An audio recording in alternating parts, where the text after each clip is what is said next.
خیبر پختونخوا بلدیاتی انتخابات کے پہلے مرحلے میں جمعیت علماء اسلام فے تحصیل چیئرمین کی 17 اور سٹی میئر کی 3 نشستوں کے ساتھ سب سے آگے ہے۔ ANP نے 1 میئر اور 5 تحصیل کونسل اور تحریک انصاف نے تحصیل چیئرمین کی 13 نشستیں جو ہیں وہ جیتی ہیں۔ اسی طرح تحصیل چیئرمین کی نشستوں پر جو ہے 9 آزاد امیدوار، 3 نون لیگ کے، 2 جماعت اسلامی، جبکہ PP اور تحریک اصلاحات نے ایک نشست جو ہے وہ جیتی ہے۔ میدان تبدیل ہو گیا ہے، سیاسی منظرنامہ پاکستان تحریک انصاف کے لیے لگتا ہے خیبر پختونخوا میں جو ہے وہ بالکل ہی 180 ڈگری کی شفٹ مار گیا ہے۔ یہ کیسے ہوا؟ اور PTI والے یہ کہتے ہیں کہ ہمارا تگڑا مقابلہ ANP کے ساتھ تھا خیبر پختونخوا میں، تو جمعیت علماء اسلام کی جو نشستیں ابھری ہیں وہ بالکل ان کے لیے بھی سرپرائز تھی، شوق تھا، کیا تھا وہ تو ابھی اس کا جواب دیں گے۔ لیکن ہمارے ساتھ سینئر رہنما جمعیت علماء اسلام فے سے حافظ عبداللہ صاحب موجود ہیں، ان سے جانتے ہیں کہ انہوں نے کتنی محنت کی اور کیا کیا کیا۔ السلام علیکم حافظ صاحب۔ وعلیکم السلام۔ حافظ صاحب بڑی مبارکباد سب سے پہلے تو آپ لوگوں کو، یہ ایک بڑا ہی ان ایکسپیکٹڈ قسم کا رزلٹ آیا اور آپ لوگوں کے حق میں آیا، تو سب سے پہلے آپ کو بہت بہت مبارکباد۔ ایک منٹ میں بھی مبارکباد دے دوں، لیکن ساتھ ساتھ میں یہ چاہوں گا کہ میں تو یہ سمجھ رہا تھا کہ حافظ صاحب مٹھائی وغیرہ بھی لے کر آئیں گے کوئی؟ کیا کہیں گے؟ آپ حافظ صاحب مٹھائی وغیرہ بھی لے کے آئیں گے؟ ہاں آپ کی بات صحیح ہے، لیکن آپ گھر پر آتے، آپ اور شفا پھر میں مٹھائی بھی دیتا اور کوئٹہ کا سجی کباب بھی دیتا۔ اللہ اکبر، واہ واہ واہ واہ واہ واہ واہ، بس ٹھیک ہے، ہو گیا سجی کباب، بس وہ کھانے آئیں گے حافظ صاحب آپ کی طرف۔ لیکن سب سے پہلے یہ بتائیے کہ یہ جو انتخابات ہوئے ہیں، یہ جو رزلٹ آیا ہے، PTI نے تو کہا کہ ہم نے غلط ٹکٹیں دی، انہوں نے تسلیم کر لیا ہے، ویسے آپ کے بھی خیال میں صاف شفاف انتخابات ہوئے، اس کا کریڈٹ آپ ان کو دے دیں گے، حکومت کو؟ بسم اللہ الرحمن الرحیم۔ اویس اور شفا بہت بڑی مہربانی، آپ نے مبارکباد دی، اور میں خیبر پختونخوا کی پوری عوام کا مشکور ہوں کہ انہوں نے بلدیاتی الیکشن میں JUA پر اعتماد کیا اور ایک ایسی پارٹی کو ووٹ کی پرچی کی طاقت سے، نہ کہ برچے کی طاقت سے، ایک ایسی پارٹی کو مسترد کیا جو طاقت کے بل پر مسلط کی گئی تھی، وفاق میں بھی اور صوبے میں بھی، اور یہ بتایا، میسج دیا قوم کو اور PTI کی ان بیساکھیوں کو جن بیساکھیوں پر PTI کڑی ہے کہ پرچی میں جو طاقت ہے وہ کسی بھی چیز میں نہیں ہے۔ تو لہٰذا PTI جو شکست کا گئی اس کی بنیادی 2 وجوہات ہے، اور جمعیت علماء اسلام ایک وجہ یہ ہے کہ 2018 کے الیکشن میں اس کے ساتھ RTS نے دیا، اگر RTS نہ ہوتا تو میرے خیال میں 2018 25 جولائی کے الیکشن میں رزلٹ بھی KPK میں بالخصوص وہی ہوتا جو آج بلدیاتی الیکشن میں جمعیت علماء اسلام کے حق میں نظر آ رہی ہے۔ لیکن RTS نے بڑا کمال کیا، جب RTS جیسے ہی بیٹھ گیا وہاں سے PTI نے جنم لی، لیکن آج بلدیاتی الیکشن میں RTS نہیں تھا۔ اس کی دلیل میں ایک مثال دیتا ہوں RTS کے ثبوت کے لیے کہ کمال اس کا تھا۔ نہیں تو 2013 میں بھی تو RTS مطلب وہ PTI ہی تھی، اس وقت بھی ڈنڈی کا کمال تھا۔ لیکن اب اس دفعہ میں وہی پوچھ رہی ہوں کہ آپ یہ کریڈٹ دے دیں گے کہ انہوں نے کوئی مینیپولیشن نہیں کی؟ قطعاً کریڈٹ نہیں دوں گا۔ اچھا کیوں؟ وہ اس لیے نہیں دوں گا کہ وفاقی حکومت، صوبائی حکومت نے سرکاری وسائل اور سرکاری مشینری کا اتنا بے دریغ استعمال کیا ووٹ چوری کرنے کے لیے کہ ایک بار پھر بلدیاتی الیکشن میں ووٹ چوری کرے، جیسے 25-18 میں۔ لیکن خیبر کی عوام نے اور جمعیت علماء اسلام کے کارکنوں نے، اپوزیشن کی جماعتوں نے اس کا راستہ روک لیا۔ آپ کو معلوم ہے کہ علی امین گنڈاپور نے کہا کہ اسلام آباد کی حکومت میری، میں وفاقی وزیر، میرا بھائی صوبائی وزیر، صوبائی حکومت میرا، ہمیں ووٹ دینا ہوگا، اگر کسی نے ووٹ نہیں دیا تو کوئی بھی دفتر نہیں جا سکتا ہے، جو بھی منتخب ہو کے۔ صحیح ہے۔ اور پرویز خٹک 2 مہینے سے نوشہرہ میں تھے، اسد کیسر کی آڈیو آپ کے سامنے ہے کہ بلین روپیز تقسیم کرنے کی وہ بات کرتے رہے۔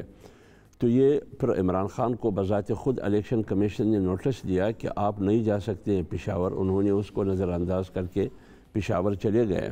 صحیح ہے۔ اور باقاعدہ الیکشن کمیشن نے ان کو جرمانہ بھی کیا، علی امین گنڈاپور کو جرمانہ بھی کیا۔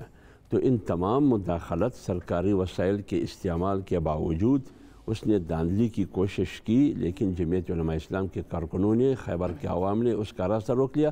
اگر یہ نہ کرتے، میں آپ کو یقین سے کہتا ہوں کہ آج خیبر پختونخوا میں جس طرح پشاور میں ان کو وائٹ واش کیا جمعیت علماء اسلام نے میئر کے الیکشن میں، پوری خیبر میں اس طرح وہ کرتے اگر وہ سرکاری وسائل استعمال نہ کرتے۔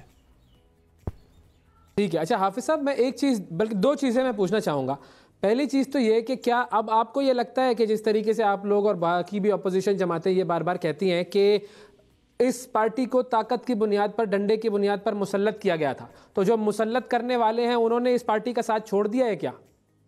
نہیں، بات یہ ہے کہ میں ہمیشہ یہ کہتا ہوں کہ یہ خود پیٹے کہتی رہی ہے، آپ نے کنٹینر پر بھی دیکھا اور اس کے بعد بھی کہ امپائر ہمارے ساتھ ہے، اور ہمیشہ عمران خان یہ کہا کرتے تھے کہ نواز شریف امپائر کے ساتھ مل کے کھیلتے ہیں، لیکن یہ جب سے یہ حساسیت میں آئے ہیں اس وقت سے لے کر آج تک امپائر کے ساتھ مل کے ملک کی پچ پر یہ کھیل رہے ہیں، لہٰذا آج بھی ان کے ساتھ امپائر تھا، لیکن اس کی انگولی تھوڑی سی ٹیڑھی ہو چکی ہے، یہ تھوڑا فرق آیا ہے۔ امپائر کا اعتماد اٹھ گیا ہے کیا؟ ہاں، میں یہ نہیں کہتا ہوں کہ اعتماد اٹھ گیا ہے، دیکھیے اس کے ساتھ دینے میں ان کو بھی پتہ ہے کہ جتنی بدنامی ریاست کی ہوئی، جتنی بدنامی ایک مقدس ادارے کی ہوئی، تمام ادارے زبوں حالی کے شکار ہے، معیشت زمین بوس ہو گئی پاکستان کی، اس صورتحال میں ایک ایسی پارٹی کو آپ کیسے سپورٹ کر سکتے ہیں؟ یہ تو ملک کی تباہی کے زمرے میں آتا ہے، لہٰذا جن لوگوں نے یعنی اب امپائر کو اس بات کا احساس ہو رہا ہے، یہ کہہ رہے ہیں آپ؟ بالکل یہ ہو رہا ہے، جن لوگوں نے ووٹ دیا ہے، آپ کی میڈیا میں ایسے بڑے بڑے نام ہیں جو وہ خود اپنے آپ پر لعنت بیچتے ہیں کہ لعنت ہو ہم پر کہ ہم نے اس پارٹی کو ووٹ دیا۔ حسن نثار آپ کے سامنے۔ اور اب وہ جو امپائر ہیں یا جو باقی جو دیگر افراد جو پہلے سپورٹ کرتے تھے وہ اب آپ لوگوں کی سپورٹ کے لیے راضی ہیں؟ نہیں، بات یہ ہے، میں یہ کہتا ہوں کہ کھلاڑی بھی میدان میں تھا، اگرچہ وہ روز اول سے 0 پر آؤٹ تھا، کپتان بھی میدان میں تھا، اور بال بھی تھا، ٹھیک ہے نا، لیکن مولانا نے ایک ایسی کھیل کھیلا، مولانا نے ایسا کھیل کھیلا کہ وہ چھا گیا، نہ امپائر نظر آ رہا ہے، نہ کھلاڑی نظر آ رہا ہے، نہ کپتان نظر آ رہا ہے، نہ بال اور بلہ نظر آ رہا ہے۔ صحیح ہے، لیکن مولانا صاحب جو لیڈ کر رہے تھے، یہ ہے آج کا جملہ بھائی۔ ہاں، یہ آج کا جملہ، ویسے آپ ہر دفعہ آ کے ایک جملہ دیتے ہیں، یہ آج کا جملہ انہوں نے دے دیا ویسے حافظ صاحب نے، لیکن مولانا صاحب اچھا شفا، میں ایک ویڈیو بھی دکھانا چاہوں گا، وہ ایک ویڈیو ہے جو اس سے پہلے بات کر رہے تھے حافظ صاحب کہ بہت سارا ناجائز استعمال ہوتا ہے سرکاری وسائل کا، ایک ویڈیو ہے، اس میں ایک اور صاحب بھی کچھ کہہ رہے ہیں وسائل کے استعمال کے حوالے سے، تو وہ ویڈیو دیکھ کر اس پر بھی کامنٹ لے لیتے ہیں حافظ صاحب کا۔ جی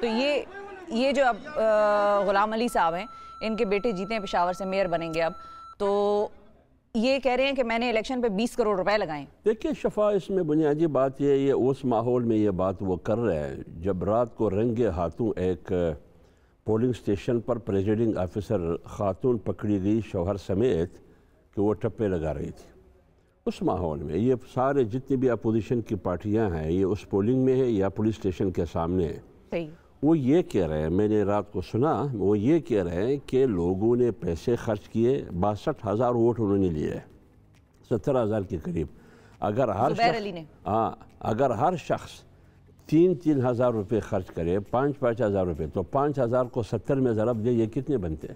نہیں تو اتنے انہوں نے کتنے لگائے ہیں؟ یہ تو کہہ رہے ہیں ماشاء کروڑ روپے والے قبلے، وہ یہ نہیں مطلب کہ میں نے لگائے 20 کروڑ روپے، الفاظ میں اس کا وہ آگے پیچھے ہوا ہوگا، لیکن مقصد اس کا یہ ہے کہ لوگوں نے کروڑوں روپے، لاکھوں روپے لگائے ہیں، لہذا یہ ہمارے الیکشن جیتنا اور ہارنا یہ میری زندگی اور موت اور عزت کا سوال ہے۔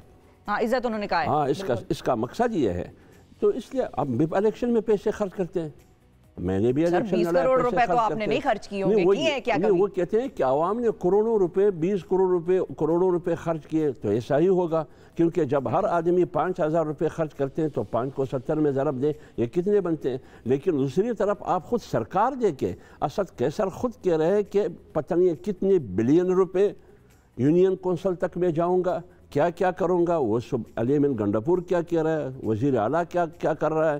تو یہ تمام چیزیں آپ کے سامنے ہیں جو تمام وسائل استعمال کر کے، یعنی بیت المال کے پیچھے، ریاست کے پیسے، یہ تو کسی کی ملکیت نہیں ہے. خیر یہ تو ہم الزام ہی ہے نا، فی الحال اس کو پروف تو کرنا پڑے گا کسی طرح. آپ لوگ اس کو عدالت میں الیکشن نے جرمانہ کیے، آپ کو یاد ہوگا بیت المال والا آزاد کشمیر کے الیکشن میں علی امین گنڈاپور اور یہ لوگ پیسے تقسیم نہیں کر رہے تھے. ہاں نہیں، وہ ایک الگ ہے نا، بیت المال تو ریکارڈ ہے نا. ڈسکا الیکشن میں انہوں نے ڈاکہ نہیں مارا، ڈسکا میں ڈاکہ نہیں مارا. لیکن اب اگر اس کے خلاف الیکشن کمیشن نوٹس لے لے اس بیان کے خلاف، میں تو یہی کہتا ہوں کہ زبیر غلام علی صاحب کے جملے کے خلاف الیکشن کمیشن نے پہلے جو نوٹس لیا ہے اس کی لاش توڑا رکھے. میں گزارش کرتا ہوں ہاتھ جوڑ کے، اس کی لاش توڑا رکھے جو عمران خان کے خلاف نوٹس دیا، جو علی امین گنڈاپور یا اسد کیسر جو کچھ کرتا رہا اور پرویز خٹک جو کچھ کرتا رہا، یہ سارے ان کے سامنے. اس کے خلاف کچھ نہ کچھ کارروائی ہونی چاہیے. ابھی میں دیکھ رہا تھا اعظم سواتی کو انہوں نے معاف کر دیا، یعنی اعظم سواتی، ہاں فواد چودھری کو بھی معاف کیا. کیوں معاف کیا؟ صحیح. اب یہ تو الیکشن کمیشن سے ہم کیا پوچھیں سر، آپ لوگ پوچھیں. آپ لوگ اتنی بڑی پارٹی ہیں، آپ تو جیت کے آپ لوگوں نے واپس ایک کم بیک کیا ہے. لیکن فائنلی ہمارے پاس ایک آخری منٹ رہ گیا ہے. جاتے جاتے یہ پوچھنا چاہیں گے کہ جو مولانا صاحب ہیں ان کا ایک بڑی لیڈ جو وہ کر رہے تھے پی ڈی ایم کو، وہ مہنگائی کے خلاف، حکومت کی جو مہنگائی آئی ہے اس کے خلاف کر رہے تھے. تو اب آپ لوگ ایک مہنگائی کا فریم ورک لے آئیں گے کہ خیبر پختونخوا میں کم از کم لوگوں کو آٹا، چینی، دال، ویسے گھی وغیرہ سستا ملے؟ خیبر پختونخوا کی مہنگائی ختم ہو جائے گی ادھر؟ نہیں، خیبر پختونخوا کی الیکشن سے یہ ثابت ہوا کہ عوام نے پی ڈی ایم کی بیانیے پر اعتماد کیا. عوام یہ یقین کر گئے کہ پی ڈی ایم ہماری آواز ہے. انشاءاللہ 23 مارچ کو مولانا فضل الرحمان صاحب کی قیادت میں پی ڈی ایم کے زیر اہتمام وہی مہنگائی مارچ 23 مارچ میں ہوگا اور اسلام آباد میں ہوگا. پہلے اسلام آباد میں ادھر تو مہنگائی ختم کر دینا. میں پہلے 1 مارچ ہوتا تھا نا 23 مارچ کو، اس دفعہ 2 مارچ ہوں گے.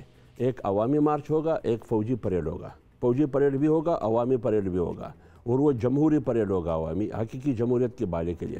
جہاں مہنگائی کا خاتمہ ہے، مہنگائی کا خاتمہ ہمارا کام نہیں ہے. یہ مہنگائی کا خاتمہ نہیں سر، میئر کے انڈر آتے ہیں یہ سارے ریسورسز. اسلام آباد کا کام ہے، یہ صوبائی حکومتوں کا کام ہے. میئر بیچارہ تو چیک اینڈ بیلنس تو رکھ سکتا ہے نا کہ اگر حکومت نے چینی سستی کی ہے تو آپ چینی جو ہے وہ اتنا تو کر ہی سکتے ہیں. چیک اینڈ بیلنس بالکل. مطلب بی سی اے سی وغیرہ کے ساتھ مل کے. آپ کو معلوم ہے بلدیاتی ادارے اس وقت مضبوط ہوں گے جب آپ سپورٹ کریں گے. صوبائی حکومت اور وفاق سپورٹ کرے گی، لیکن موجودہ جو صوبائی حکومت ہے یہ تو بلدیاتی الیکشن کرنے کے حق میں بھی نہیں تھے. سر کرا دیا انہوں نے. نہیں، وہ تو پشاور کورٹ کا فیصلہ تھا. ہاں لیکن کرا دیا. لیکن اس فیصلے کے خلاف یہ سپریم کورٹ گئے تھے کہ الیکشن کسی نہ کسی طریقے سے ملتوی ہو جائے. صحیح. یہ حق میں نہیں تھے. میں ایک دلیل اس پر دیتا ہوں، آپ خود اس پر یقین کریں گے. کیا پنجاب میں بلدیاتی ادارے نہیں تھے جب بزدار پلس آیا، وسیم اکرم پلس آیا؟ جب بلدیاتی تو انہوں نے کیوں معطل کیا؟ وہ بلدیاتی ادارے کیوں معطل کیے؟ پھر سپریم کورٹ نے ان اداروں کو بحال کیا. پھر 8 مہینے تک ان اداروں کو سپریم کورٹ کی اس حکم کو انہوں نے فالو نہیں کیا، اس پر عمل نہیں کیا، حکم عدلی کی. لیکن وہ بھی ہم نے پھر دیکھا ہے سر کہ وہ پہلے جو بلدیاتی انتخابات شہباز شریف صاحب کے دور میں ہوتے تھے، سارے بلدیاتی جو کونسلر تھے سب نون لیگ کے تھے. کوئی پارٹی کسی اور کا جیتا ہی کوئی نہیں. دیکھیے میں یہ کہہ رہا ہوں کہ یہ تو اپنے آپ کو فرشتہ کہتا ہے، لیکن یہ فرشتہ نہیں ہے، یہ جنات سے بھی آگے. اب سر اب یہ بات تو جنات سے بھی آگے نا. اس کی کیبنٹ میں کون لوگ بیٹھے ہیں جس کو وہ چور کہتے ہیں، تکتے نہیں ہیں؟ مشرف کے کیبنٹ کے لوگ ہیں، نواز شریف کے کیبنٹ کے لوگ ہیں، زرداری کے کیبنٹ کے لوگ ہیں. یہ کون ہے؟ جتنی بھی وزرائے خزانہ، ایک اسد عمر جو ارسطو وہ کہہ رہے تھے سکرات، اس کے علاوہ جتنی بھی وزرائے خزانہ انہوں نے لائے، یہ سارے وہ جو مشرف کے ساتھ تھے یا زرداری صاحب کے ساتھ تھے. سر بس فائنلی ایک یہ بھی سوال اٹھ رہا ہے کہ آپ لوگوں نے سب پارٹیوں نے مل کے اپنے کینڈیڈیٹس کو سپورٹ کیا اور پھر آپ عمران خان کے خلاف جیتے. مثال کے طور پہ پی ڈی ایم کا کینڈیڈیٹ تھا، یہ جے یو آئی ایف کا صرف نہیں تھا زبیر علی صاحب جو پشاور. میرے خیال میں اس طرح نہیں ہے. میں آپ کی پشاور کی بات کرتے ہیں، میں اور خیبر پختونخوا میں آپ دیکھیں ہر جگہ جو پی ڈی ایم میں جماعتیں تھی اس کے آپس میں بھی مقابلہ تھا. ہری پور میں آپ دیکھیں، دیگر اضلاع میں دیکھیں. ہاں پشاور میں قومی وطن پارٹی نے جے یو آئی کو سپورٹ کیا، پی ایم ایل اے نے جمعیت کو سپورٹ کیا، بالکل کیا. اس کو ہم ان کا شکریہ بھی ادا کرتے ہیں. لہٰذا پی ڈی ایم بھی مبارکباد کے مستحق ہے، کیونکہ جمعیت علماء اسلام کی جیت یہ اپوزیشن اور پی ڈی ایم کی جیت ہے. بالکل ٹھیک ہے، بہت شکریہ ادا کریں گے حافظ صاحب، ایک مرتبہ پھر بہت مبارک ہو آپ لوگوں کو، اور وہ جو آپ نے سجی کا وعدہ کیا ہے، یہ سجی کھانے اویس کراچی سے آ جائیں تو ہم سجی آپ سے یہ الیکشن کی کھائیں